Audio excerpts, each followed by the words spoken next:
Now, ladies and gentlemen, investing for CSGO 2. Maybe it's called Counter-Strike, maybe it's CSGO Source 2, we're not sure. But what we do know right now is Source 2 is on its way, and it's going to release within the next couple of months, whether you're ready and like it or not. Now, what it's going to bring to the game, I've covered that in a whole Source 2 debunking series, and explaining things a lot easier for those who don't understand. Pretty much just going to be CSGO, and a little better graphics, and skins a bit better over time. The past couple of months, we've received more leaks and data mines than ever before, which has caused the entire investing scene, alongside the entire market, different places in the world such as China, to get so excited in fact that it drives up an entire skin collection a whole lot. And well, that's what I want to talk about in today's video. My thoughts of an investment before going into Source 2, will it go up, and some more. Today's video sponsor is Market.CSGO. Market.CSGO is a buying and selling marketplace for your skins, but most importantly a peer-to-peer site. So the wait times in between trading, buying, or selling are as low as possible. The marketplace has over 90,000 trades a day, and even a built-in tab to find the best deals to make the most amount of profit possible. It also has a built-in client via download or Chrome to make trading very profitable, but most importantly, as safe as possible. Selling is as easy as the click of a button with extremely low fees, that of course being 5%. Definitely one of the best in its field and gives you an edge versus other competition. Once you sell an item, it goes directly to your balance. From there, you can choose to cash out with many different options, many more than other rival sites. Market.CSGO is one of the best of its competition. They're currently working on a new UI to make things look more clean and easy to operate. With its low selling fees, scam-proof client, and a large amount of cash out options, I can't recommend this site enough. If interested, it'll be the top of the link in the description below. So I first do want to talk about hypes and ones that have happened recently, such as China buying into the CS market very heavily before Source 2 is rumored to come out. Now, China is not one to tango with when it comes to CSGO investing. They have a very large population. Now, the Steam demographics say otherwise because most of them are on VPNs and also use buff, but some skins they've bought into hoping they'd be 3D, which yes, there is that one-off chance and very decent possibility, but at the exact same time, I don't think Valve is going to go to lengths like that to change skins. Though it would look cool, it'd be a nice touch for some, a lot of people wouldn't enjoy that because it would ruin the feel of, let's just say, older skins and could affect the prices, which that's pretty much the reason Source 2 has been delayed for as long as it has. Skins, as much fun as they've brought, they've also brought a lot of problems. A small update can break everything at any moment in time, so Source 2 has to look scarily similar to CS. Now, skins China has bought into, the M41S print stream hoping they'd be pearlescent, which these things I actually think have a decent opportunity to. Now, this has also happened with the Deagle print stream as well. Some skins like the Desert Eagle Normangander, the Op Wildfire, but most noticeably and most recently is one, the M41S control panel, but also the Lightning Strike. Now, I'm just going to go back to the control panel and then go back to the Lightning Strike and tell me if you see any difference here.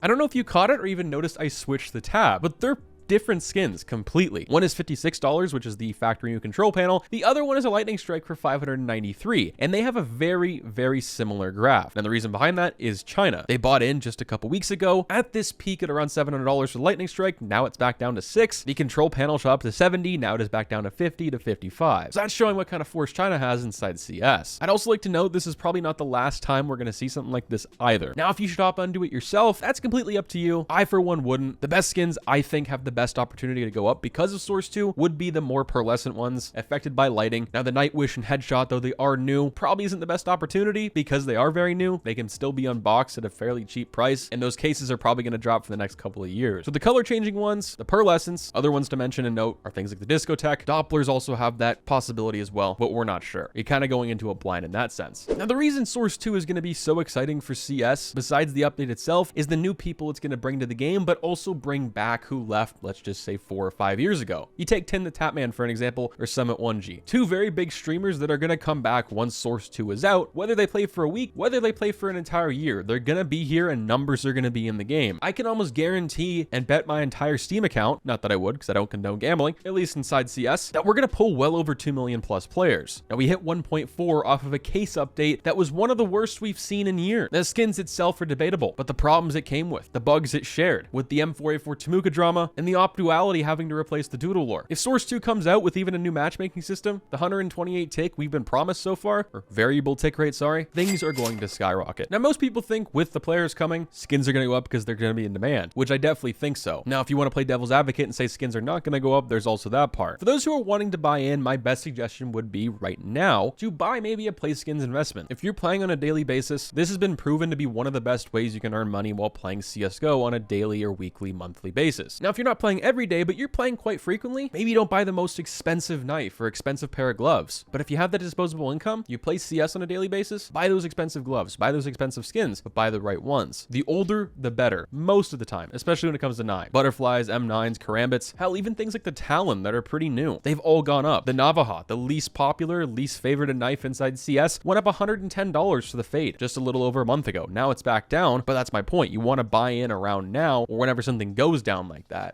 Stockholm and Antwerp are another great example. People are also seeing success in things like RMR or even Rio. People are also going to want stickers to be applied because they're going to get addicted to watching people like Arrow or Onipixel. I blame them for my sticker addiction this past year. I was never one to care about them, but as soon as they start getting more viewers, stickers are going to go up in price and probably go insane. So buying a couple of each collection, whether that's paper, hollow, foil, from maybe the 4 or 5 most recent majors, or some of the most popular ones anyway, isn't the worst idea in the world either. As it goes for buying cases, you gotta be smart with it. Don't buy the active duty ones. Though they have been proven and continue to prove right now that the active duty ones are gonna go up, especially if we get a whole flock of players, we just don't know when that update's going to be. Now things like the fracture case have gone up a lot recently, and it was one of the last cheap alternative cases to these really expensive ones. Now I say was last because it's already hitting 40 cents. Things like this, the CS20 case, Horizon, Chroma, Prisma, Prisma 2, Spectrum, Spectrum 2, the Revolver. Some of the even high tier ones if you're wanting to go that route, like the Breakout. With big streamers coming into the game more and more, like XQC, Tim the Tatman, like I said, Summit 1G coming back, they're going to want to open cases. Most of them are probably not going to want to open the lower tier ones. They're going to want to go with the higher tier ones, which is going to cause more of their viewers and the population inside CS to spike those prices up. And lastly, for today's video, I want to discuss investing in patches and agents, which has been a very unpopular thing, especially on my channel this past year, but they have been proven successful otherwise. Now, the reason I haven't liked them in the past, mainly patches, is you can't see them in game. Agents, I think, are really, really cool. They change up how you feel. They change up your game. They change up your risks if you're rocking the knife and glove combo. But you simply just can't see the patches in game. Even if Source 2 comes out, I still don't think they're going to be that popular, but they're going to go up no matter what, just like everything else in the CS market. And I've kind of come to terms on that. Now, a lot of the patches, especially from Stockholm, are not too much in demand, and there also is not a lot of them on the market, which also means you can kind of price them for whatever you want. Now, will they sell that price? No, but you can try, and some people succeed with that. Buy some patches for some popular teams. Buy some patches that are just the one-off from Operation Riptide, for an example. Those are pretty cool. And some of the agents, I've seen some people stock up on all of one specific agent, like number K. You can buy one of each, or just rock some of the classics. Buy the most expensive ones for yourself if you're going back to the play skins investment loadout idea with some cases and stickers and some capsules. Buy some patches, apply them to the guy, and maybe some ones separately, and you're good to go. And you have a full investment ready to go for Source 2. Now, as it goes for what's going to happen in the market when it comes out, we obviously have to be there to know what's going to happen. But if I had to give a rough guess of what's going to happen, Source 2 is going to drop, the market's going to break. People are going to sell, people are going to buy things like crazy, which is going to skyrocket items through the roof, pretty much in every single category, whether it's active duty cases, who knows, we could get an operation, which will definitely hurt some things, but for the most part, it's not going to do much. With a huge new flock of players coming in, with whatever news added, people are going to want skins. So after a couple weeks, when those trade locks are done, new Steam accounts are made that are playing CS buying these skins and can trade finally, the skins they just bought, for an example, we might see a little bit of a dip. So the first couple of weeks, maybe possibly month or so, is when you're really going to want to sell if that's when you want to. If you have anything to add yourself, feel free to leave it down below. I'll catch you guys in the next one. Stay positive, stay sexy. I'm out, guys. Peace.